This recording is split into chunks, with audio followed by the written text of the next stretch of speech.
Welcome everyone. You're here for the third part of this webinar series, and we are going to be discussing China's secret space program in terms of what's happening today, whether it's a global threat or an opportunity. Now, we've got people from all over the world tuning in, so thanks to all of you, wherever you are.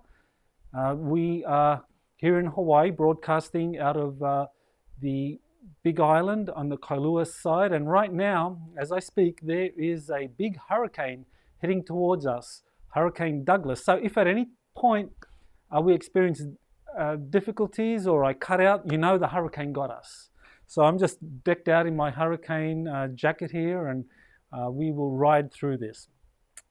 So I know not all of you attended part 1 and part 2, so I'll just do a very quick recap of what we discussed in part 1 and part 2, just for the benefit of those that weren't here. Now, in part 1, we covered the origins and the history of China's secret space programs, and I focused a lot of attention on a Chinese scientist by the name of Dr. Shen. And the importance of him in the origins of China's secret space program was that he was involved with helping the US Air Force start up its secret space program. And so what occurred was that he helped write the blueprints for the secret space program that the Air Force was starting to research and develop in the 1940s. So he wrote the blueprints for that. He was part of the team getting all of the data and putting that into different papers that were then developed by Air Force scientists and engineers over the succeeding decades. Then in the 1950s, in a really dramatic development, he was deported to China. And the basic reason I gave for that, what I discussed, was that the deep state wanted him to go to China with all of this information. So he did. He went to China, brought with him all of the information about ballistic missiles, nuclear weapons, flying saucers, the Air Force's plans to develop a secret space program, took them all back with him to China in 1955. And he became the father of China's space programs, both its conventional rocket program. Just 2 days ago, China sent the Tianhui rocket to Mars. So all of that can be traced directly back to Dr. Shen, because he's considered the father of China's rocket program, but also of their secret space program. The important thing to keep in mind here for what we're going to be discussing today is that because of his knowledge of what the Air Force had done and his participation in writing the blueprint for the Air Force's secret space program, that meant that later on, as China got the latest data on what the US Air Force was doing, he and the people around him were able to quickly translate that into new blueprints for China to develop its own space program, its own secret space program, based on what it was now learning the Air Force and the NRO were doing in space, just because China's spies were able to bring in fresh information. So Dr. Shen, right up until his death around early 2000s, continued to play a very important role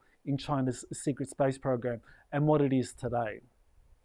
In the second webinar, we discussed China's pyramids, its links to ancient civilizations, and also extraterrestrial contact, and how China was able to get access to all of this ancient technology, all of this ancient information. And that is something that China is hoping will help it bridge the technology gap with the US secret space program. That China's ace hole here, or one of China's aces, is the ancient technologies that are buried in China's pyramids, that China is able to gain access to and reverse engineer. So that's a kind of very quick recap on what we did the previous 2 weeks. But today we're going to be looking at China's secret space program in terms of what it constitutes for the United States and the rest of the planet. Is it a global threat, or is it an opportunity for all of us? So we're going to begin the slideshow now. So let me move over here to this camera, and we are going to now get into one of the key things that is going to help you understand the thinking behind the Chinese regime. We know it's run by a communist party, but the people running the Communist Party, they are individuals who get a lot of inspiration, a lot of ideas from Chinese history, especially when we're talking about military affairs. As far as military doctrine and strategy is concerned, the Chinese Communist Party today and the People's Liberation Army gain a lot of information from this. Oops, there we go. So this is the period of the warring states. And as you can see there were roughly 6 major kingdoms, half a dozen kingdoms. I mean, there were more to begin with. And these kingdoms fought against each other roughly from the period of around 450 BC up until 222 BC, when the Qin emperor conquered all of the other kingdoms, all of the other Chinese states. So all of the peoples that made up these different warring states, they were ethnically very similar, Han Chinese, so the language is very similar, ethnically no major differences, but they were all ruled by multiple kingdoms that battled one another. And these battles over the course of 250 years led to many strategies, many ideas on how to subjugate your adversaries. So for Chinese military strategists, they look to this period of the warring states and get a lot of their inspiration for how to deal with adversaries. Whether you're a dominant state and are looking for strategies on how to keep other states subjugated, or whether you are a subjugated state and you're looking for strategies for how to overcome a more powerful state, then this period of the warring states is really critical. So now what we do is look at one of the key figures, probably the dominant figure when it comes to understanding the thinking of the Chinese military strategist and the thinking of Communist Party elites at the moment in China. And that is Sun Tzu, and he wrote the book The Art of War, and this was written in the period just preceding the period of the warring states. And in his book there are many quotes about how different states can hope to achieve dominance over the other, or to maintain dominance or maintain their hegemony over other states. So regardless of what kind of a state you are part of, Sun Tzu has something in there that will help you develop a strategy for dealing with your adversaries. So some of the more noteworthy phrases, and that gives you a touch of the thinking of Sun Tzu. The greatest victory is that which requires no battle. Probably one of the most famous dictums attributed to Sun Tzu. Another one that is used, which I think is very helpful, especially when we're talking about secret space programs. Quote, a good defender hides under 9 layers of earth. A good attack moves above 9 layers of heaven. Thus, he is able to both preserve himself and achieve a complete victory. So this is really appropriate for us today, because when we're talking about 9 layers of heaven, we can think in contemporary terms of China possessing deep underground military facilities. In the United States, we call them DUMBs. In China, they have similar facilities that go deep down into the ground, and that's where China is doing all of the research and the development of its secret space program, looking at advanced technologies, foreign extraterrestrial technologies. That's all happening under the ground. And then 9 layers of Earth. We're talking about what's happening in space. And China is doing a lot of things in space. We know of their conventional rocket program, sending a rocket just a couple of days ago to Mars, which should get there by around February. And China has a lot of other things happening in space that are very secretive. So China has done a lot in developing secrecy, both in terms of what it's doing at its most classified facilities underground and also what it's doing in space.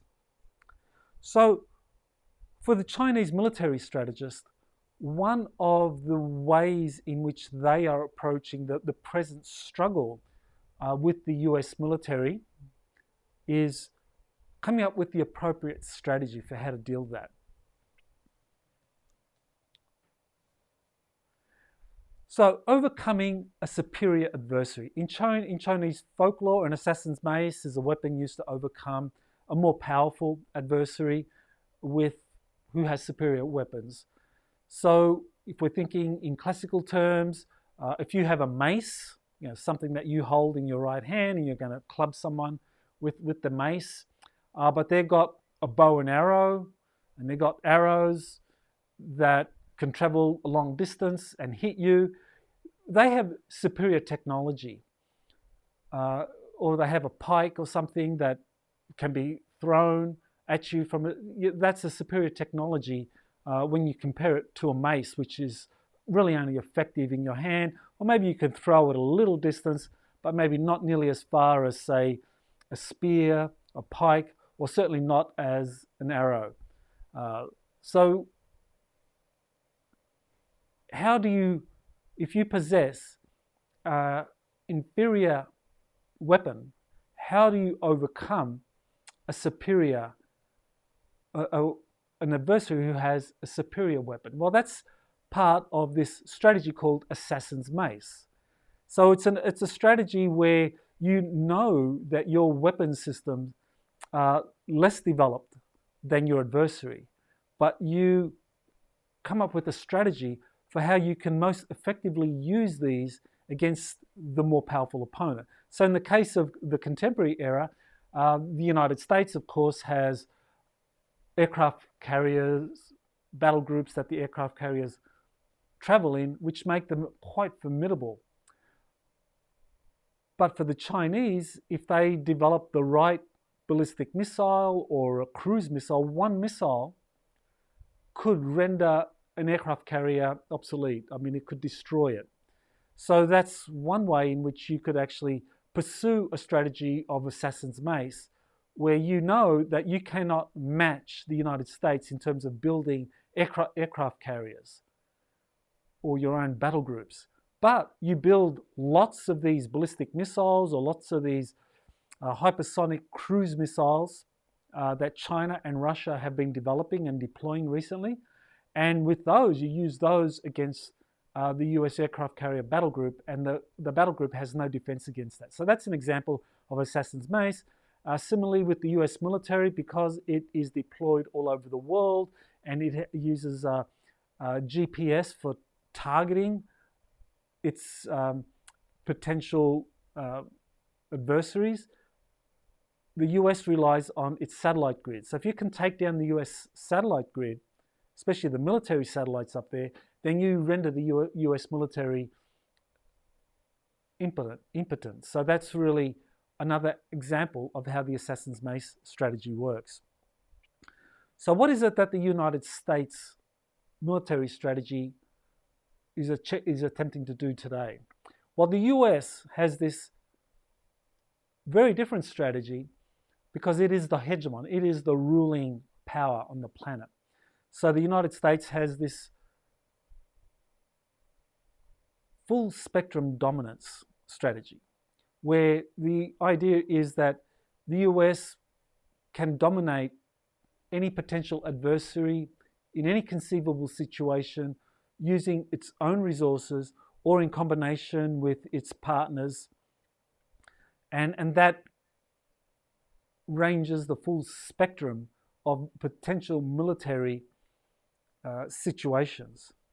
So what that is really telling us here is that the United States is using its resources, its huge economy. The United States is the world's largest economy, and is spreading that out across a number of areas to try and dominate any potential adversary in any particular circumstance.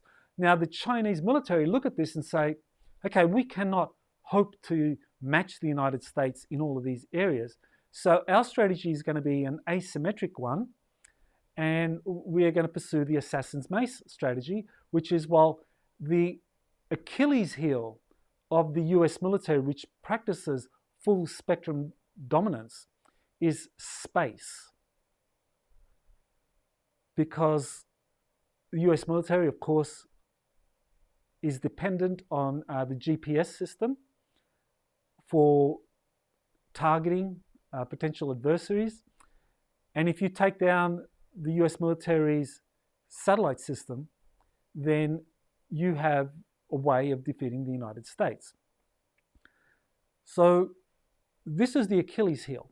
Now, what China is doing, what the Chinese military are doing, rather than building naval battle groups, aircraft carrier battle groups, rather than building massive strategic nuclear weapons facilities, rather than building ballistic missile carrying submarines, rather than building long-term strategic bombers, China is using its economic resources to deploy in space a navy or advanced weapons that China hopes or plans to use if the conflict with the United States ever goes hot.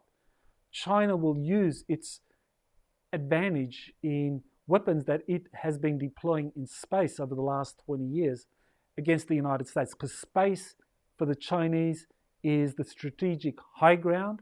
It is the Achilles heel of the US military's strategy of full spectrum dominance. And so that's where the Chinese are pouring all of their resources, putting more and more resources into that.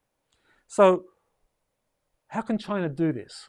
Well, if we look at the respective economies of China and the US, and there's a graph that shows you how the Chinese economy is growing relative to the United States. So the United States economy is that dark blue line, and you can see how it has, for many years up until recently, had the vastly bigger economy to China. Now, the green line is a measure of China's economy in terms of purchasing power parity, which is a measure of the size of your economy in terms of the bang your currency gets. So it's really, because when we look at international markets, the value of the yuan, the Chinese currency, as opposed to the US dollar, the yuan is systematically undervalued, and the Trump administration and many presidential administrations have been upset about this. But in China, that means that the yuan even though internationally it's not that strong, and so the Chinese economy, as a reflection of that, isn't as strong.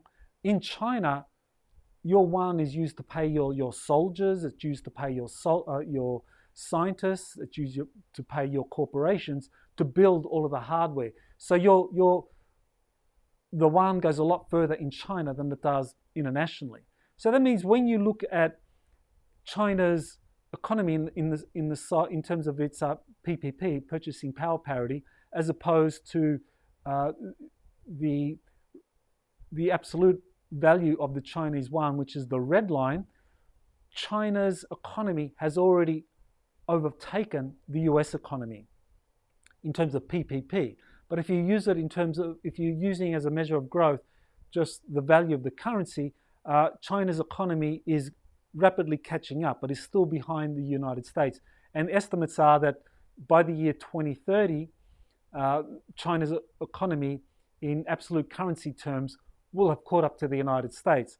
And that actually has been very recently revised. The latest statistics show that China's economy, just in terms of the absolute value in terms of currency, GDP, size of its GDP as measured by currency, China's economy by 2024, only in 4 years' time, will become bigger than the US economy. So that's important, because in 4 years' time, these are the latest estimates from the World Bank and the IMF.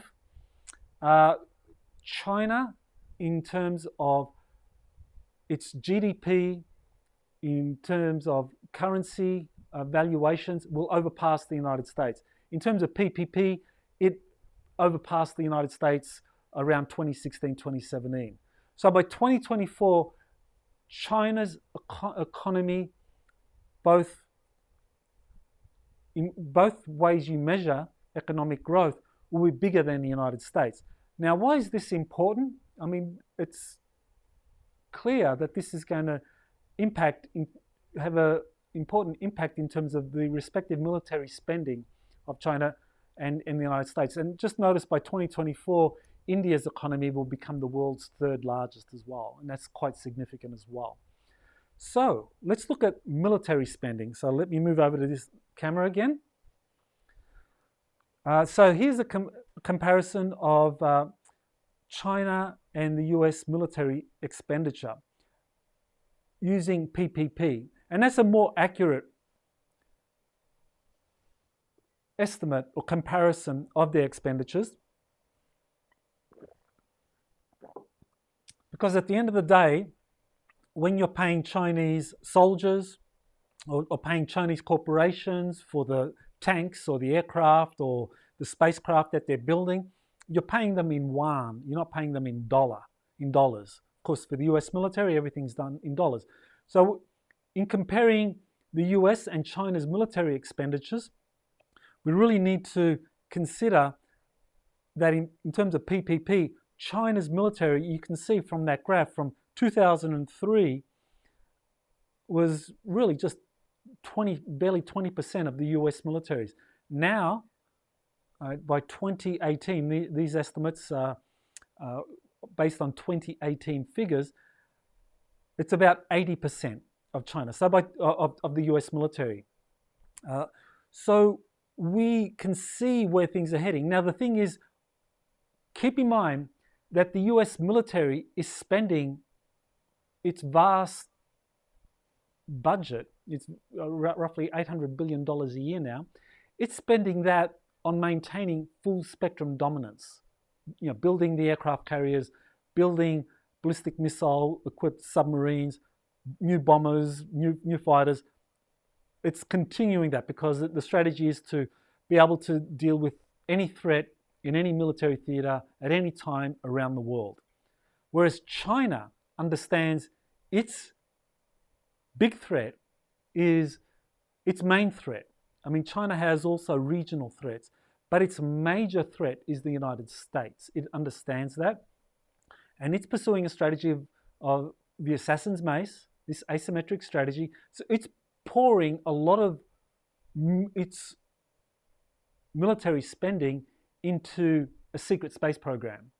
So when we look at, and I don't have figures for this, but I can tell you, when we're looking at military expenditures for space weapons, I can guarantee that China is probably spending anywhere from 5 to 10 times as much as the United States today in terms of deploying its assets in space.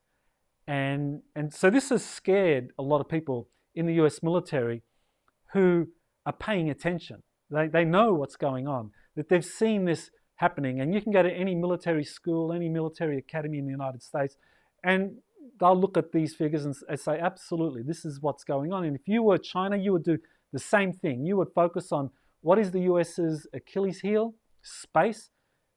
So you got an economy which is almost as big as the United States, or soon will be bigger than the United States economy. You put all your resources into space weapons, and while the US is spending, the US military is diversifying all its military expenditure on multiple different possible theaters, China is focusing on space as the strategic high ground. So there are people in the United States that are paying attention. So this is a book that was written by a Brigadier General Robert Spalding, and he has been pointing out this information that I've been telling you, that the Chinese, in terms of their military strategy, their doctrine, their history, that they are currently in a stealth war with the United States. Now, the United States and people in the United States think that we are at peace with China because from our perspective, we are at peace. There is no major war at the moment. Now, from the Chinese perspective, especially the people running the People's Liberation Army, they look at today's world situation not as Pax Americana and we accept the status quo, we want to maintain that. They look at it as analogous to the period of the Warring States. And so they see themselves as an aspiring hegemon, and they see the United States as the dominant hegemon, the current alpha male in the kind of global group of chimpanzees, if you like.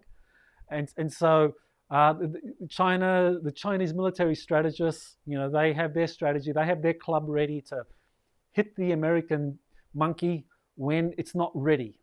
So General Spalding, in his book, The Stealth War, he lays all this out.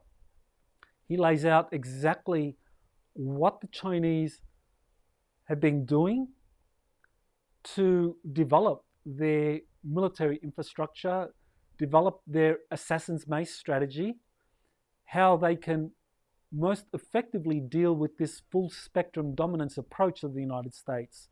Understand that, well, it's not worth getting into a hot war with the United States over things like passage of ships through the South China Sea because the American military have prepared for that. They've put a lot of resources into these aircraft battle groups that are very mobile, and they can deal with this kind of regional threat like waterways and so forth. So probably not worth getting into a battle over that.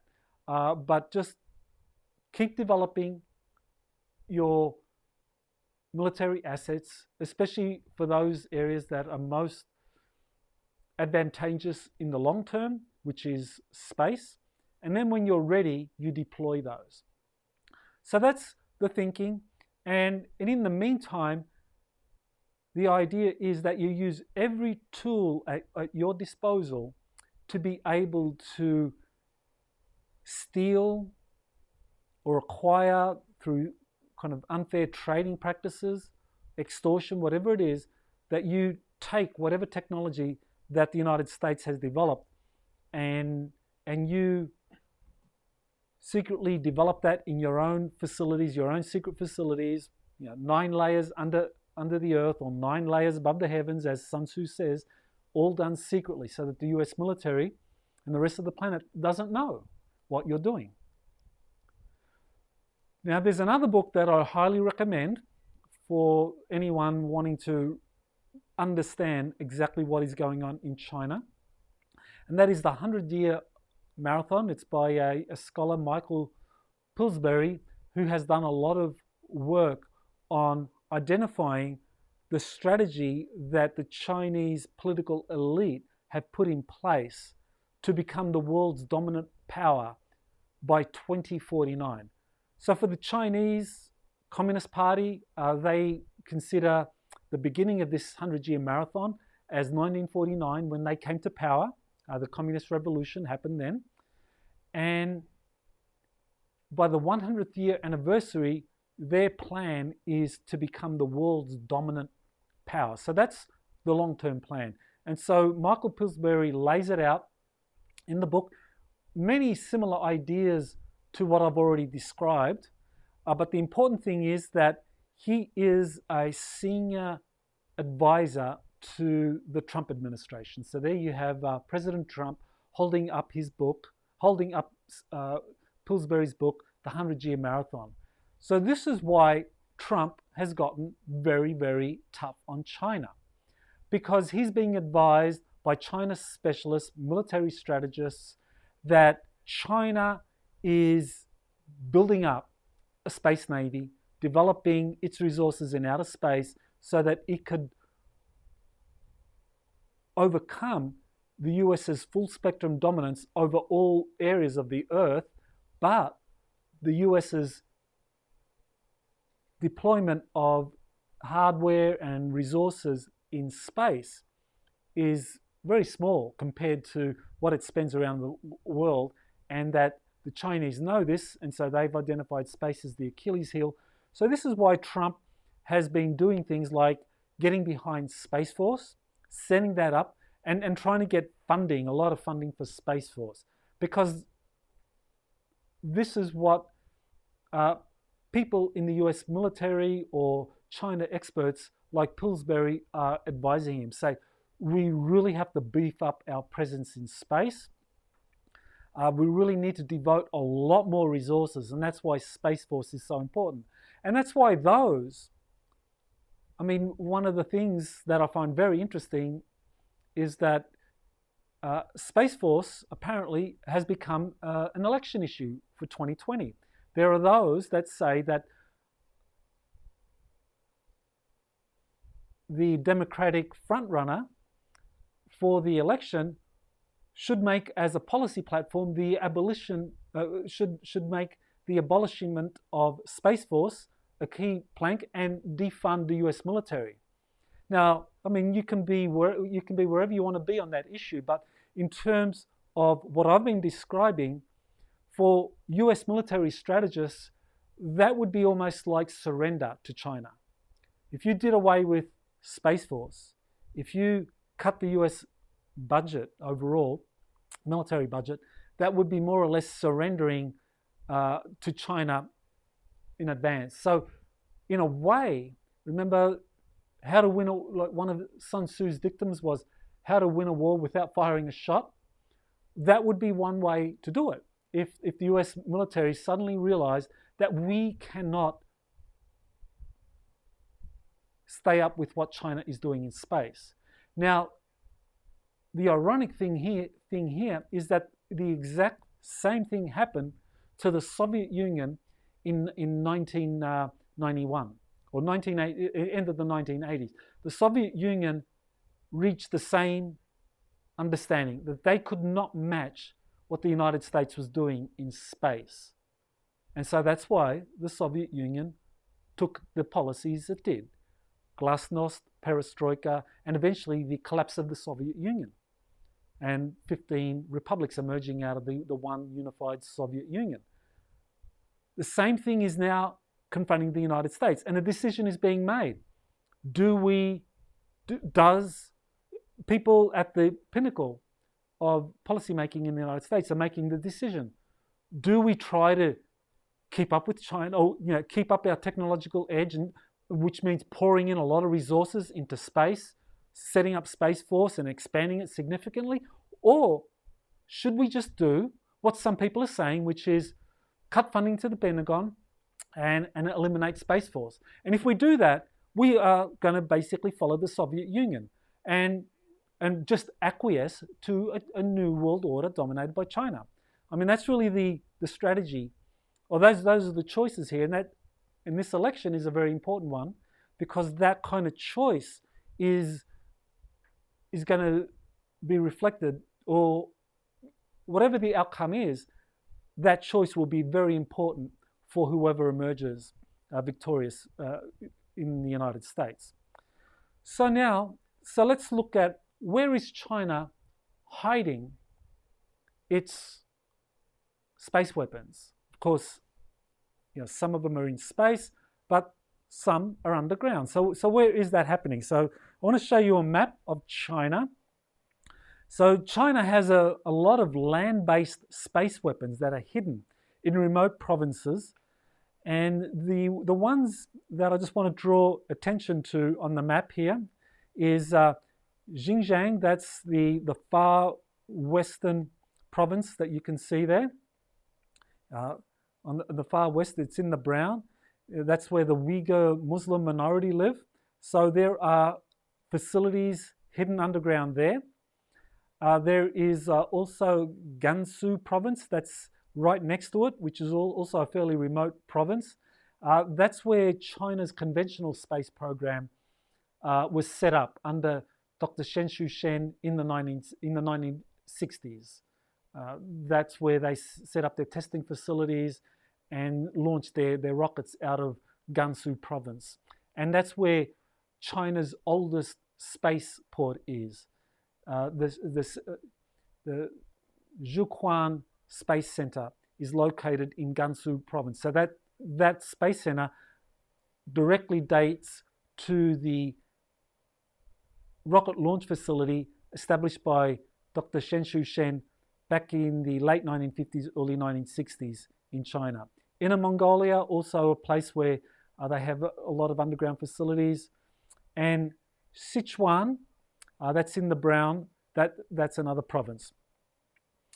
So what we know is that in Jiangxi province, that area in the brown, which is on the far western side there of China, that is where you have some directed energy weapon facilities that the Chinese have, which can be targeted into space. So the Chinese have these directed energy weapon facilities in this remote province of Jiangxi, and there they're able to target satellites or target ballistic missiles, aircraft, whatever that they need to shoot down. So this is a satellite image that I was able to get from a colonel in the in the Indian Army, a Colonel Vinayak Bhatt. And he was in military intelligence for the Indian Army, and his specialty was analyzing satellite imagery. And so he was able to identify from satellite imagery that China has built this very big directed energy weapons facility in Jiangxi province. So it is doing a lot of research there. And it's not only directed energy weapons. We're talking about like lasers and so forth. We also can look at things like EMP generators. Like there's a mobile pulse generator that can send an EMP pulse to incapacitate aircraft, electronic equipment, whether it's in a nearby region or in the atmosphere or in space. So again, this is another facility in Jiangxi that Colonel Bhatt was able to identify through satellite imagery. So these are some of the land-based Chinese weapons that China has developed in these far-flung regions of China. Now these are China's main rocket launch facilities. There's 4 of them. That's where they launch all of their rockets, whether we're talking military launches ballistic missiles, or whether we're talking rockets to the moon, rockets to Mars. So you can see there's four main facilities. Zhuquan up the very top there. That's the oldest. That was set up by Dr. Shen, as I mentioned. The inaugural launch of a satellite was in 1970. And then you have other facilities in other areas of China, that all have been specializing in rocket launches, especially for the moon program, now the Mars program. And at the very bottom there, Wenchang Center, that's where they are launching these rockets for the moon, and I believe that's where the Mars rocket was launched from most recently. So it was from one of these facilities, Zhejiang, the one at the very bottom, that China launched its first anti-satellite test in 2007. So this was important because it launched a ballistic missile from Zhejiang, and it was able to destroy one of its satellites in space. So that was 13 years ago, and China has, in successive years, been continuing these anti-satellite tests, but disguising them so that it's not obviously an anti-satellite test. And the US military have been monitoring China's anti-satellite tests and protesting about it, but the Chinese just ignore the protests and continue on with these tests. So with these ballistic missiles that are launched from China's rocket facilities spread out different areas of China and remote areas as well, they can take down satellites. And China's been building a lot of these anti-satellite weapon systems as part of its Assassin's Mace strategy. They have also deployed in space a lot of satellite killers. These are satellites that China and Russia have both deployed, these kinds of satellites that are killers. Some of these satellites have microwaves, they have radio frequency jammers, they have lasers, they have chemical sprayers. Some of China's killer satellites can actually collide with the US satellite to take it out of action. And they can also interfere with a robotic satellite. So for those of you that watched the Space Force comedy on Netflix, it really is a space farce, really, because I think Space Force is much more serious than is depicted in there. But if you did watch that, and I guess many of you maybe did, I watched it, I suffered the first 2 or 3 episodes. I think you can watch the first episode, and there you have one of these robotic mechanisms where it showed a Chinese satellite coming up to alongside a US satellite, deploying an arm and just kind of like deactivating or rendering the American satellite useless, and then it moving away. So this technology does exist. The Chinese do have it, where they can actually interfere manually with an American satellite. Now, these are not the only space-based weapons that China has. China also has, as I mentioned, through espionage, theft, also deep state assistance. It's gained all of the blueprints for US space weapons. So the US Air Force, the National Reconnaissance Office have, since the 1960s and 70s, been deploying a lot of space weapons. China has acquired the blueprints to all of those space weapons and has been developing them themselves in its remote facilities throughout China. And so China has been deploying a lot of these weapons. And so one of those weapons is the rods of God. Now, there are a number of people who have talked about the rods of God as actually being space weapons that the United States military has. General James Mattis actually hinted very clearly to the rods of God being something that the US military has developed.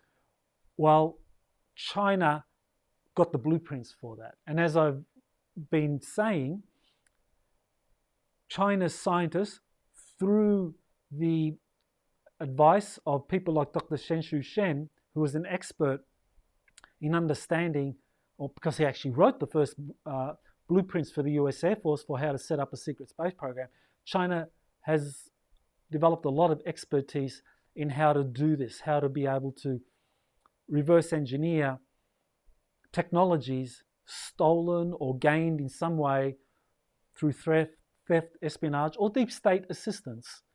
The deep state does help China. It's been helping China for a long time. One of the things I did point out in the two earlier webinars, especially the first webinar series, I did focus on the role of the deep state in helping China develop technologically and militarily, and that the deep state wants to transfer all of these technologies, these weapon systems over to China because it wants China to be the new global hegemon, because it likes the totalitarian system that the Chinese government operates under, because it's very easy for the deep state to infiltrate that. And the reason why the deep state are good at infiltrating the upper leadership levels of governments or countries is because the deep state, we're really talking about individuals at the leadership level of the deep state that are non-human.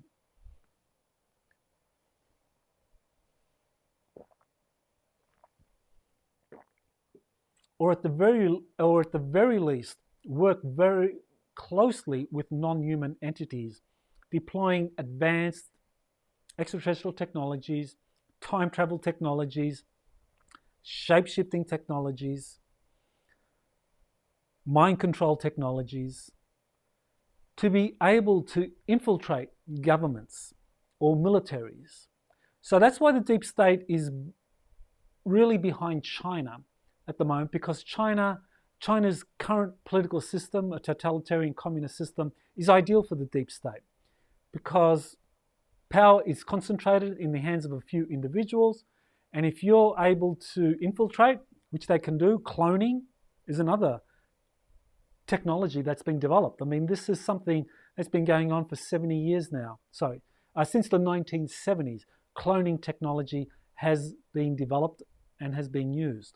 So you can understand how the deep state would want to help China develop its military, become the world's hegemon, replace the United States, and then, after having infiltrated China's upper leadership, the deep state will then activate its assets, and then China will be under the control of the deep state.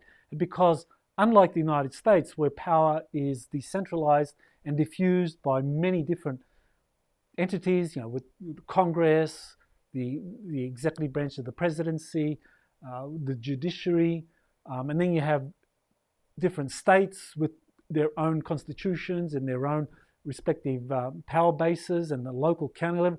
It's power in the United States really has been diffused, and through the genius of the Constitution of the US, which really is, at this stage in the game, I would say the US Constitution is probably the world's most important document. And I'm an Australian, so I say that without any bias or attachment. We don't have a constitution in Australia, but I can say that the United States Constitution is the only thing that is helping the United States enjoy a relative degree of freedom from the nefarious policies of the deep state. If the power the United States enjoys globally would it be transferred to China, the political leadership in China doesn't have anything like a constitution circumscribing it. So, and if China became the world's global hegemon, this would truly be a scary thing for all of us. So at the very moment, as an Australian, I can say that it would be good for Australia and for the world if the United States was to remain the global hegemon as long as China remains under this kind of totalitarian communist system. That it's really important that the United States maintains its influence over global affairs, and the Constitution is very important for that. So now let's look at the China threat from the perspective of others who have been looking at how the Chinese have been developing their military. Bill Gertz wrote a really good book in terms of looking at how China has been acquiring all of this advanced technology from the United States and other Western countries and weaponizing it. Having it all taken over to the People's Liberation Army, because China truly has its own military industrial state. The PLA and the Communist Party basically are extensions of one another. The Communist Party runs the PLA, and its upper echelons is dominated by Communist Party members. So the PLA has acquired through theft, espionage, extortion, hacking, and deep state assistance, all of the technologies, weapons technologies that are out there, especially those technologies that the US Air Force has developed as part of its secret space program. And for those of you that have been following my secret space program book series, one of the things that I have emphasized, especially in the US Navy secret space program, that book, was that the Navy never disclosed to the Air Force or to the CIA what the Navy was doing. So what the Navy has in space now is unknown to the Air Force or to the CIA and to the rest of the military industrial complex in the United States, because the Navy's been very good at keeping it secret. So the Chinese do not have what the US Navy has deployed secretly in deep space, but the Chinese have everything that the Air Force has deployed, as well as the NRO, because the Air Force and the NRO and the CIA have all been infiltrated by the deep state in the United States, but not the Navy, funnily enough. So where does that take us now? Well, what does China have in space? We are now going to look at China's space navy. We are going to look at this force China has deployed in space after decades of having quietly built up its strategy of Assassin's Mace. This is the Assassin's Mace. What China has deployed in space is not just a civilian satellite system to set up their Baidu GPS alternative for China, but they have also developed secretly a space navy.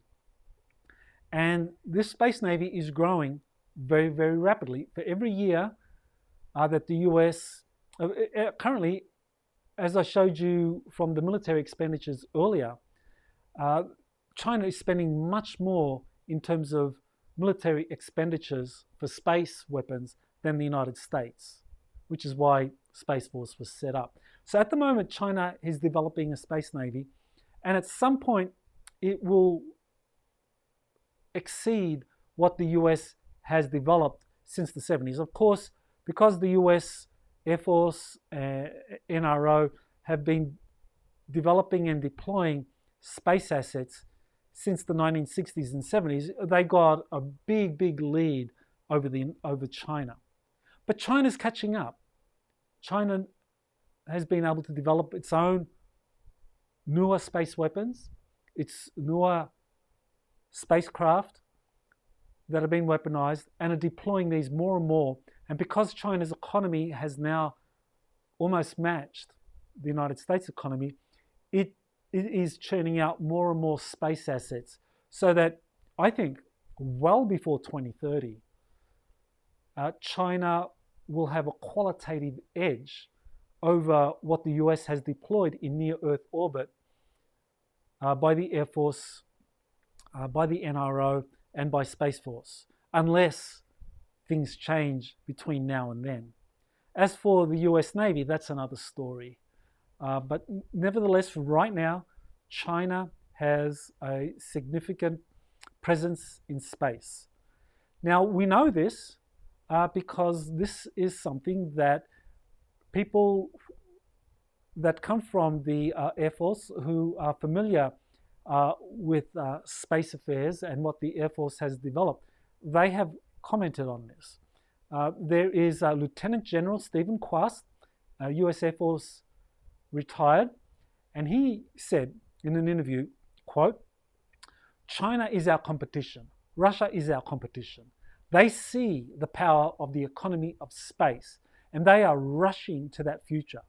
China has already built the organization and has the strategy, the doctrine, and the technology, and the builders for their guardian force in space. They are building a navy in space with the equivalent of battleships and destroyers that will be able to maneuver and kill and communicate with dominance." So this is a lieutenant general, recently retired, who has been spilling the beans that China is developing a space navy, already has a space navy.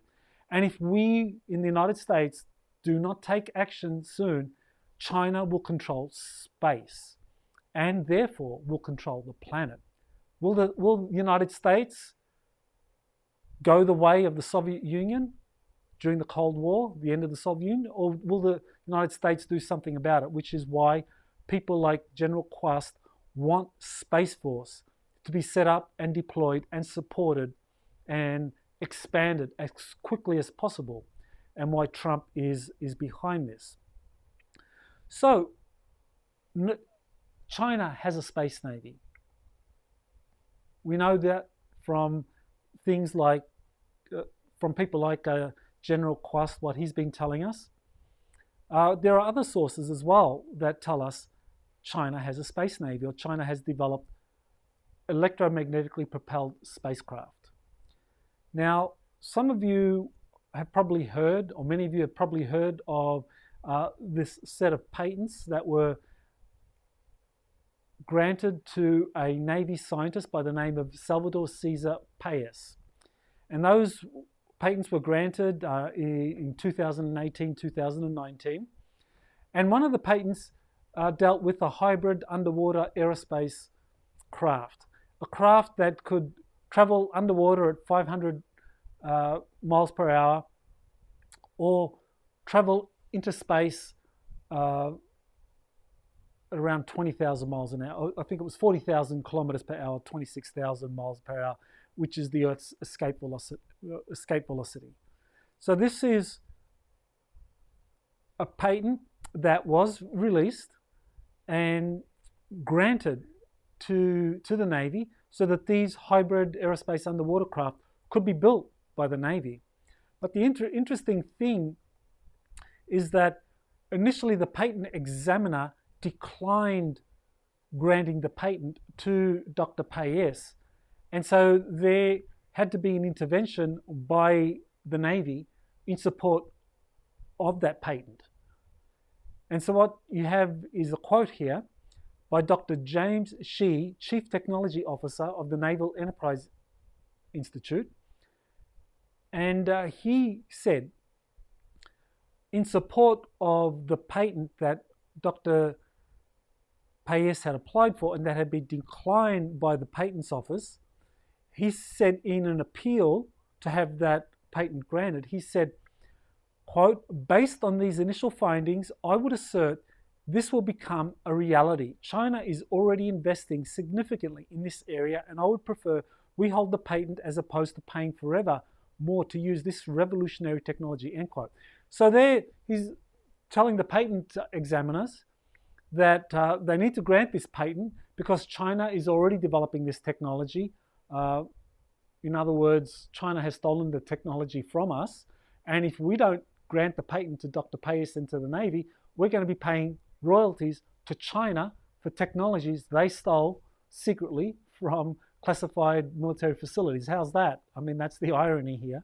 So thankfully, the Patents Office agreed and granted that patent. But the important thing was that Dr. Shi acknowledged from the perspective of the US Navy that they know China has already developed these craft and has been using them. So how did China get its hands on some of these flying saucer craft? Well, we know that China's been stealing or been given US technologies since the 1980s. Now, in 1988, there was an incident where a patent illustrator was taken to a military base, Norton Air Force Base, and then it was an air show, and then he was asked whether he would be interested in seeing some very highly classified technologies, and he said, sure, take me to it. So they put him on another plane and then flew him over to Edwards Air Force Base. And he says that at Edwards Air Force Base, he was taken into a hangar facility and he saw 3 flying saucers that were on display, like an air show. And it was a corporate contractor showing off what they had built. So this is in '88, and they were showing off 3 different flying saucer craft. And those craft, they were different sizes, and he saw a cutaway of one of the craft, and in that cutaway he could see the technology that powered it and the way in which it was using electrogravitic field principles. So in this diagram, which was produced by Mark McCandlish, he shows 48 large capacitor stacks that are arranged in a particular configuration which deploy the Byfield-Brown effect, which is essentially that as you generate a very high electrovoltage static charge on one end of a capacitor, that the object will move in that direction. So as long as you hold that very high charge, so we'd say we're talking several 100,000 volts or millions of volts, if you are able to hold that at one end of a capacitor, that entire capacitor will move in the direction of the positive charge. So that's called the Byfield-Brown effect, and that was utilized for this flying saucer. But the important thing to keep in mind here is that 3 of these craft had been built, kind of like 3 models. Like you go to a car show and there's 3 models, Tesla vehicles, 3 model Tesla vehicles, electric powered cars. Well, in '88 they had 3 electric powered flying saucers, and here they are. Just give us your order. How many do you want? That was what was going on in 1988. So China's been stealing these secrets since then. So China, without any doubt, have these blueprints, have the blueprints for these technologies. So Mark McCandlish described what was seen in that base at Edwards in '88. The 3 craft were, quote, all identical in shape and proportion, except that there were 3 different sizes. The smallest at its widest part was flat on the bottom, somewhat bell-shaped, and had a dome or a half a sphere on top. Well, this craft was what they called the Alien Reproduction Vehicle. This flying saucer was one of 3 that were at this hangar at that's Edwards Air Force Base. So that was his disclosure testimony back in 2001. So right there you can see that in '88 the US already had in its possession these flying saucers, and they were being displayed to potential customers by the corporation that had built them. Most likely that was Lockheed Martin that built it. And that accounts for comments by Ben Rich that Lockheed has developed the technology to take ET home. This is the technology he was talking about. That's what Ben Rich was talking about. Lockheed Martin was building them at their Skunk Works facility at just adjacent to Edwards Air Force Base, Plant 42 actually. I've discussed that on my website. So where did the Air Force get this information? Well, the Air Force got this information because the Nazis had developed their own secret space program, or they were developing flying saucers in the 1940s. And so this is a leaked Nazi SS document that shows the different flying saucer models that were being developed by the Germans back in the 1940s. And so they give you the specifications, like the different models, like the Hannibal 1, the Hannibal 2, which is slightly larger, the Hannibal 3, slightly larger. It tells you how many were built, how many times they were tested, and what kind of propulsion system they have. And then it finishes off with the Vril craft. So this is something I discuss in my book, The US Air Force Secret Space Program, how the Air Force was able to get this. Now, the important thing to keep in mind is that Dr. Shen, the person that helped China set up its secret space program, was one of the people that was evaluating these documents. Dr. Shen was actually part of Operation Lusty. That was those were the teams of military personnel and scientists that were sent to Germany in June and July of 1945 to go through all of the captured German technologies and bring back to the United States those that would be reverse engineered. So, of course, the Air Force brought back all of the flying saucer technology, and Dr. Shen was part of the team evaluating that. So he knew all about this. Then later on, they got the blueprints of what the Air Force was doing. So you can take it to the bank that China also has 3 different types of flying saucer models based on what the Germans first developed in the 40s and what the Air Force later developed in the 1970s and 80s. And so here in the book, US Air Force Secret Space Program, you can find a table where I compare the 3 different flying saucer craft that were witnessed at Edwards Air Force Base in 1988 with 3 of the craft that were described in that Nazi SS blueprint, the Hannibal 1, the Hannibal 2, and the Vril 1. These are all compared to what was seen at what was seen at Edwards Air Force Base in 1988. Same thing, just as the Germans were the first to develop flying saucers, the Air Force got the blueprints and then reverse engineered them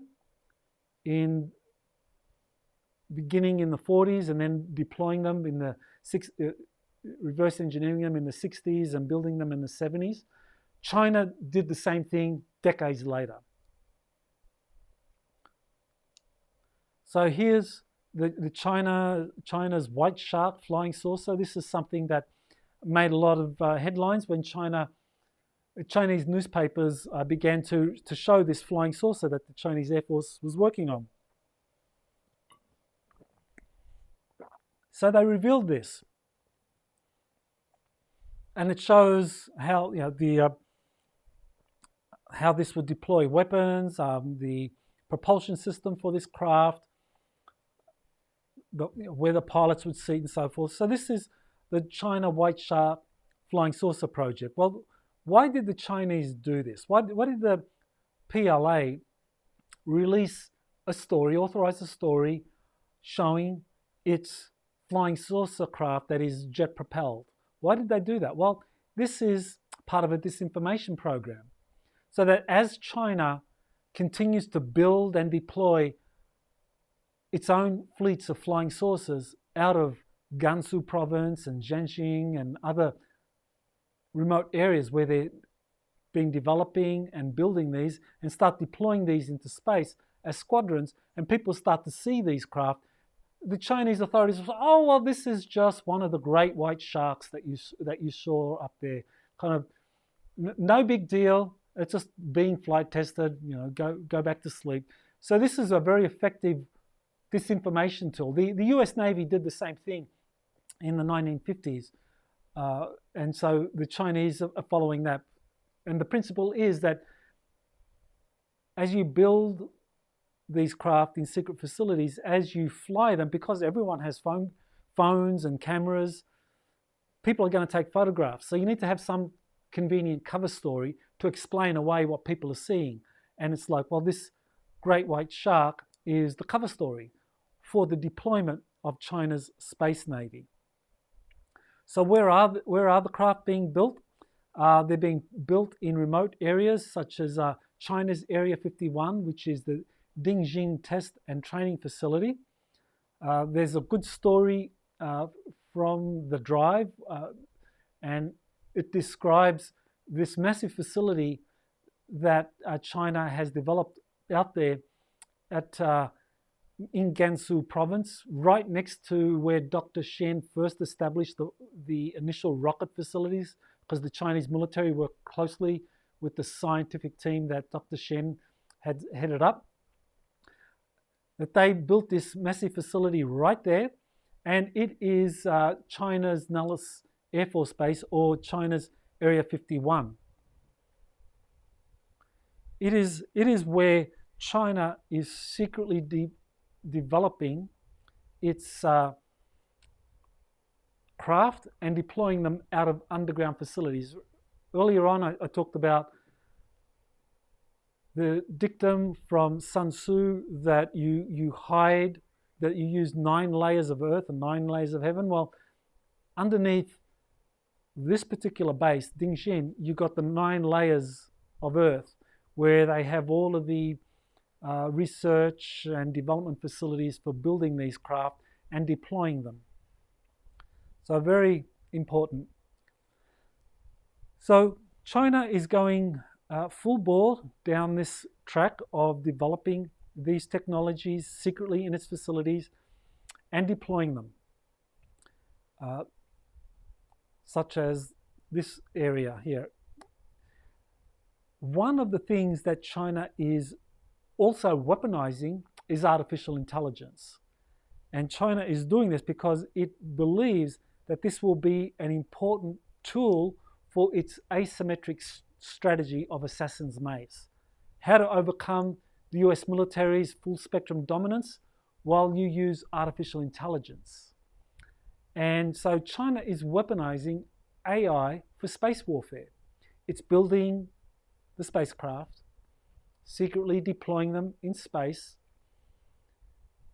It is using advanced technologies that have been stolen from the US, but is upgrading them in Chinese research facilities to introduce a greater degree of AI, because the Chinese government is fully on board with artificial intelligence as the key for helping China become the world's hegemon by 2030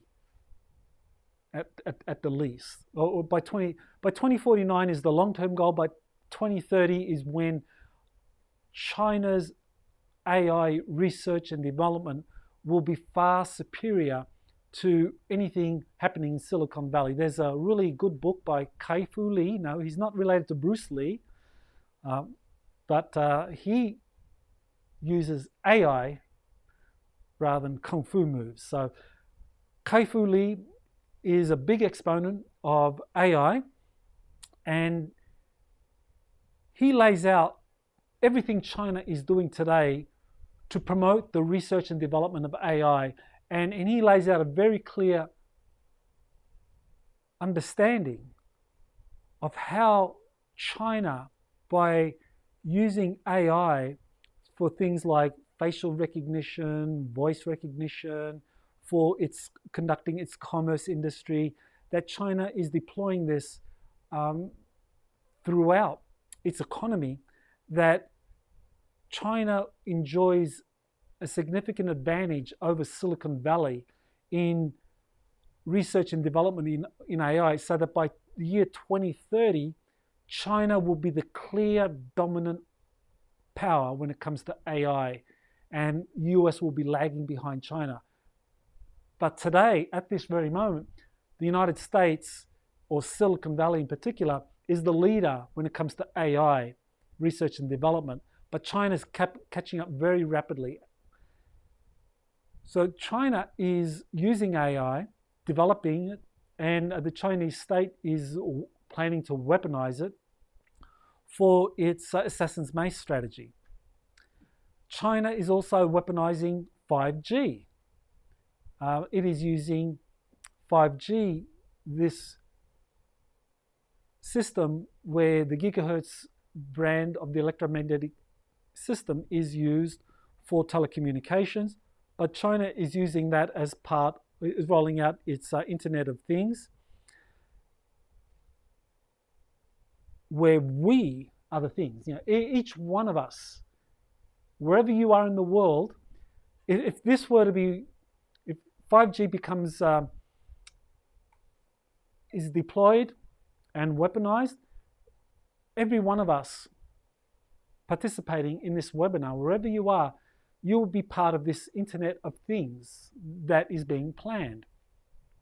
And in this Internet of Things, what you do, what you say, what you write are all going to be monitored and uploaded to the cloud using 5G, and then AI is going to come in and start to do things. Now, we're already starting to see that now with Google and with YouTube, with Twitter, using algorithms, AI, to monitor speech and to regulate speech. So this is the big danger. This is where, as Twitter, YouTube, Facebook, Google all go down this track of increasingly using AI to monitor and regulate speech, the foundation is being set so that in 5 to 10 years' time, our children, our grandchildren, are all going to be part of this Internet of Things where everything you say, do, write, think, or breathe is going to be recorded in the cloud. You're going to be part of this 5G Internet of Things, and AI is going to come in and basically regulate you. Social credit. That's what China wants to do. So that's the future if China becomes the world's hegemon. Very scary thought. So where are we going with all of this? Where are we heading? Already been talking a little bit about our planet having a 5G satellite system where we become part of an Internet of Things. It's happening. I mean, you can slow it down. I mean, here on the big island of Hawaii, the local county council just voted against 5G being implemented without safety concerns and so forth. But what's going to happen is that's going to be delayed. But because there are federal regulations in place that mandate that 5G is to be implemented as a matter of national security, it'll eventually come here. So wherever you are, 5G is going to come. And we're going to have this global grid. We are all going to become part of this Internet of Things. When you buy a new cell phone that's 5G capable, you're going to help it. You're going to be part of that 5G system. So that's what's to come. So we're going to have this satellite system. And at the moment we have the GPS system that has been set up by multiple companies that is used by the United States, Europe, Australia, all around the world. Civilian satellites that make up the GPS system that are largely controlled out of the United States. And the US military has its own satellite grid as well. And Elon Musk wants to deploy a 5G system as well. So we have an American satellite system that exists and is being expanded. Now, the thing is, China is also developing its 5G system as a competitor. And right now we're seeing the US and China in a heated competition where the Chinese company that is deploying their 5G system, Huawei, is not allowed to operate in the United States, Australia, Great Britain, and other countries are now starting to shut down operations for Huawei because there is seen to be a national security threat here. That these competing 5G satellite systems are competitors and rival, and they are. And if Western countries use the Chinese satellite system, it opens them up to national security threats. So where is all this going to end up? Well, I'm going to paint an alarmist picture here, but it needs to be done. We need to look at China. China's recent history of surprise military attacks. Now, people have the perception of China being kind of like, like a panda bear, like a panda, cuddly, great to look at. They've been oppressed in the past and they're coming up and they've got a huge population to feed, 400 million people that are still living in kind of like agrarian conditions and they need to feed these people. And so China needs help. The state needs a development assistance. That's the perception that we have. But it's wrong. It's not the right perception. China is currently a global superpower. It's got the world's biggest or second biggest economy based on how you measure it. And when we look at its recent history, especially when you look at the People's Liberation Army, China is not a benign, passive nation at all. It has a history, a recent history of military aggression on neighbors. That's surprising when we look at it all. In 1950, the Korean War, after North Korea attacked South Korea, and then the North Korean army was driven back to the border of China by the United Nations forces led by General MacArthur, predominantly US forces.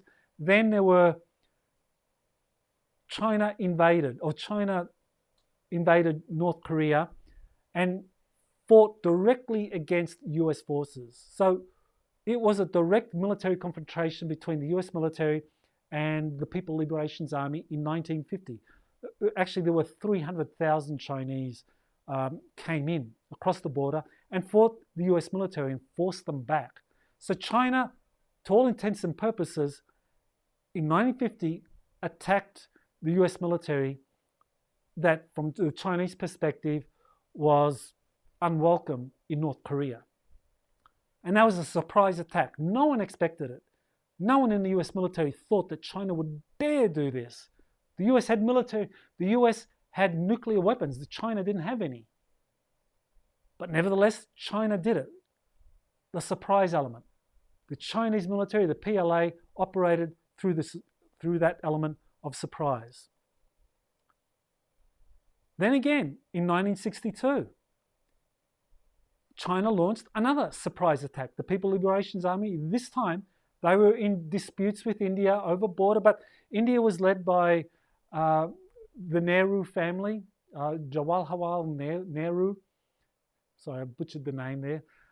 But Jawaharlal Nehru, he was the Prime Minister of India, and he had very friendly relationships with Zhou Enlai, the Prime Minister of China. And as far as India and China were concerned, they were brothers. They're brothers. Yeah, we'll sort out our disputes. We'll talk about it. We'll work out a solution. So yeah, we've got these border disputes. We'll work it out. No problem. So we'll talk because we're socialists. We both are trying to do the same thing by our people. So in 1962, India was shocked that China invaded the border areas and actually fought its way into India to occupy large sections of the border. And the Indian army was totally unprepared and actually called for the Americans to come in and save them. And then, thankfully, the Chinese stopped. The Chinese gained what they wanted, which was to control the ground. But it was a surprise military attack. No one expected it. 1969, China launches border attacks again. this time against the Soviet Union. The Soviet Union at that time was one of the two only global superpowers. It had thermonuclear weapons. It had an arsenal, many thousands of thermonuclear weapons, a vast military. Both China and the USSR were communist governments, and while they had differences over the leadership issues, they were both communist governments, and so there was a perception that they could work out their solution, work out their problems peacefully. But China and the Soviet Union had border disputes. So once again, China launched a surprise attack that just shocked the Russians. They weren't prepared for it. So there were a significant number of Russian casualties. Some Chinese were killed as well. But again, a surprise attack against Russia in 1969. Then in 1979, 10 years later, once again, Vietnam, that had just only 4 years earlier freed itself of the Civil War, that had liberated the country from imperial aggression from the United States. That's what it was, imperial aggression. The US had no right to be in Vietnam. Eisenhower, Johnson, they all got the US involved in Vietnam. But nevertheless, by 1975, Vietnam had freed itself from a devastating civil war. It was recovering economically, and so it was trying to bring about economic development, but at the same time dealing with waves of refugees coming out of Cambodia, because Cambodia was being led by Pol Pot, like a butcher. He had this cultural revolution that China had implemented in the 60s and 70s. Pol Pot was implementing his own cultural revolution, killing teachers, lecturers, professionals, anyone educated, anyone with a higher degree. You're being butchered in Cambodia. It was ground zero. There were hundreds of thousands of people. These were genocidal policies that were being executed in Cambodia, and Vietnam, being a traditional power in Cambodia, intervened militarily to support one of the factions there, to make sure that Cambodia would not degenerate. So in the midst of that, China invades Vietnam, says, "You're not welcome in Cambodia. Don't do what you're doing there. Get out." Again, a surprise military attack. The Vietnamese didn't expect it. So it was a 1 million-man army invaded Vietnam from China in 1979, 4 years after the devastating Vietnam War ends, and around the same time as Vietnam was intervening in Cambodia to help moderates displace these brutal policies that Pol Pot was implementing. So that history of recent Chinese surprise attacks hopefully disabuses anyone of the idea that China is this kind of very passive, non-aggressive state that will work problems out in a dispute with neighbors. No, China, when the threat is there for China's national security assets and China has the capacity, be careful for the surprise attack. Sun Tzu said, "Let your plans be dark and impenetrable as night, and when you move, fall like a thunderbolt." Now think about that.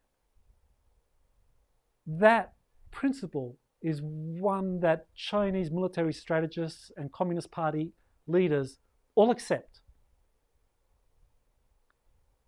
And we've talked about the competing satellite systems. The US military civilian satellite grid that's behind the GPS system, that's behind the precision targeting systems of the US military all around the world. And China setting up its own alternative. At the moment, not as big, but it's developing. It's pouring more and more resources into space. Now think, given everything I've said, do you think China is capable or willing to launch a space Pearl Harbor?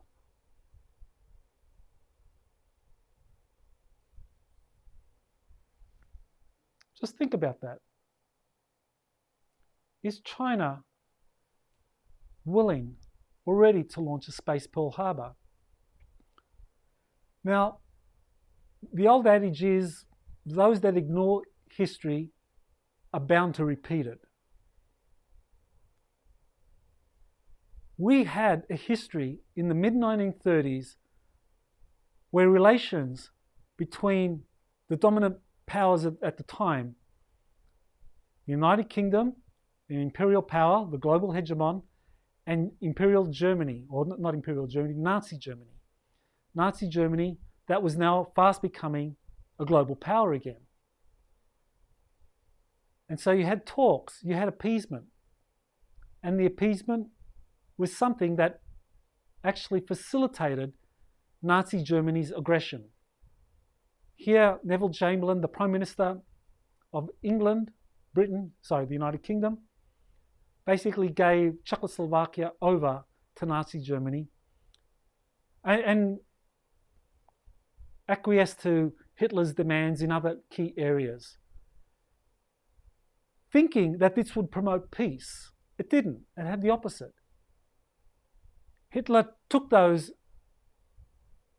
acquiescences or that appeasement and just that fueled his belligerency. And we know what happened. Agreements were reached between the Obama administration and Xi Jinping. Obama 2008 to 2016, or actually 2009 to 2017 was president of the United States. The policies between the United States and China were essentially similar to the policies of Britain led by Chamberlain and Nazi Germany led by Hitler. Now, I'm not saying Xi Jinping is a Hitler. I think China's Communist Party, in many ways, reflects the totalitarian system of the Nazi government. And China is headed by a totalitarian system at the moment. It's not a democracy. It doesn't even really have a president. While the press talk about President Xi Jinping, have there been any elections for Xi Jinping? He was appointed to that position by the Communist Party of China. He's General Secretary of China's Communist Party. No elections held for him. And under the Obama administration, a lot of advanced technologies were simply handed over to Xi Jinping. Now, in all fairness to Obama, that's something that's been going on for a long, long time. But nevertheless, he was the last American president to give China an open door to America's trade and technology secrets.